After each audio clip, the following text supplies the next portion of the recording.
Welcome to the Oil and Gas Report, brought to you by Katch. I'm your host, Walter Schwabe. We're broadcasting live from the 2012 Global Petroleum Show. I'm joined by Sandra Leblanc, the president of the Canada Arab Business Council here in Canada. Hello, Sandra. You just introduced me as Susan, and I really am Sandra. Did I Sandra or Susan? You said Susan, and it is Sandra. Susan is my mom's name, and so I think that's what it was. It's the that does it every time. I love it. Sandra Leblanc is who's joining us. Hi, Sandra. Hi, I'm delighted to be here today. So let's talk a little bit about, your experience, and we talked a little bit off camera. Yeah. Over 25 years of doing business in the Arab world. Have been doing it. That's a lot of experience in an area that I think a lot of Canadians don't have a lot of information on. They don't really maybe understand the Arab world as well as others.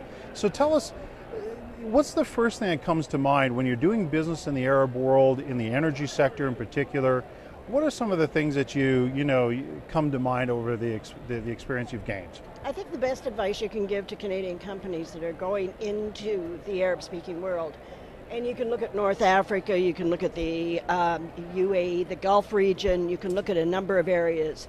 Each of the areas are totally different. The similarity is language. Arabic is spoken. Right. But the business culture of each area is different, and obviously the corporate needs and the economic structures of each country and often each area are diversely different. The best advice is for Canadian companies to be confident and comfortable in what they're doing, to have the support of the company that they're going to step out into that international market, that specific international market, and to speak with people that have worked there and are familiar with the area. So you come into a business comfort zone. You should recognize that, have some background on where you're going, and recognize also that most of the countries, not all, no generalities, are national oil companies and a number of their companies under that national structure. Mm-hmm. So you're dealing with large consortiums of international companies with the national companies.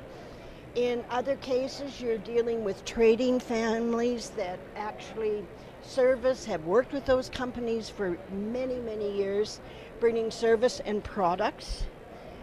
Keep in mind that in most of the Arab-speaking world, again, not all, that the production part of the energy sector rests with the national oil company. It's the government that has that. So your opportunities of going into producing areas are a little bit more challenging. If now, you take a look sorry to interrupt, Sandra, but what role would the Canada Arab Business Council play in that kind of, what I would get a sense, circumstance, sometimes a sensitive one? What kind of role would you guys take on there? Well, we have over 85 members, and it sounds small, but all experience from large to small, medium, and large companies, from the Nexans of the world, which you see here, Talisman. You see all the dominant Katch, of course. Right. I mean, it's right here in 60 plus countries. Yeah. And you can associate with these companies and learn from them. There's a lot of sharing. We have incoming missions when we have some of our colleagues coming in from specific countries and specific companies, either government or the private sector. And they will be here, and we will open up to our membership, and say, can you join us for lunch?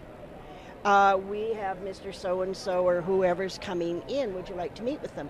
So we share that, what I'm calling business culture, with our members, and that is a huge value.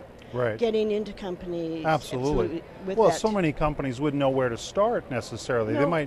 They might think of this as a tremendous opportunity at the outset, but there's a large gap between thinking that and actually getting business done. And so it's wonderful that you guys exist, be able to walk them through, and of course all that experience with your 85 members. That's a lot of years sitting there in the room that can help newcomers, come across. Well, I think one of the important things is we are called the Canada Business Council. When you're working in the Arab-speaking world, all corporations must be members of their local chamber in order to do business. We don't have that structure in Canada, or Right. they don't have it in the United States. And so as you come with an association with members from Newfoundland over to Vancouver Island and from our borders to the north, we're received very, very well when we Right. come with companies, and we have this, I don't want to say entrance, but we have this door that's wide open Right. to meet other colleagues that are in the same business as we are, or associated opportunities, joint venture opportunities. And it's not just the oil and gas business or the energy sector in its Okay. broadest part. The Right. energy sector is very broad. Sure, of course. It's not just drilling a well and providing No. products. But what we have is healthcare, infrastructure. We have airline companies, we have financial companies, we have legal companies. Each of these have exceptional experience there. Some have representation in there. So you can be working with a colleague in Canada in a legal aspect or in a financial, and there is the opportunity you can transfer that link Right. with their colleagues in a particular country. One of the biggest issues you get to is a little bit, going back to your first question, the energy level of breaking into new markets. One must be cautious and understand not only what the rules are there, but when you get into contracts and agreements, when you enter that, there's a great sense of trust, and when you enter that agreement with a company, that is seen as a long-term arrangement. Right. So be very, very cautious. Do your homework. Be comfortable.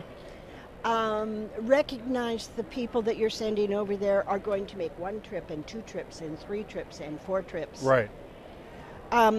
We learned a lot over the years. We work very closely with the Government of Canada, Department of Foreign Affairs. The embassies are an outstanding resource. We work with the provincial governments. Ontario, Alberta, Quebec, Nova Scotia. We work with these. We have great relationships there, so we have that element of coming in Some when additional companies go in. folks to help the process move forward. And it's exceptional. You know, Sandra, it's really tremendous the amount of value that your organization clearly is bringing to business in here in Canada and also in the Arab world, depending on what region you're in. Thank you so much for being on the Oil and Gas Report, helping us understand more about the Canada Arab Business Council, all the work that you do, all the work that the members do to work together. I know Quinn Holtby of Katch is a big supporter of the organization. Huge supporter. And was adamant to make sure that you came on the show and chatted with us. So thank you very much for doing that. Thank you, and we look forward to having all the sorts of new members come and join us. Absolutely. Enjoy the show. Okay. Thank you. Ladies and gentlemen, you've been watching the Oil and Gas Report brought to you by Katch. I was joined with Sandra Leblanc, President of the Canada Arab Business Council. Thank you for watching. I'm your host, Walter Schwabe.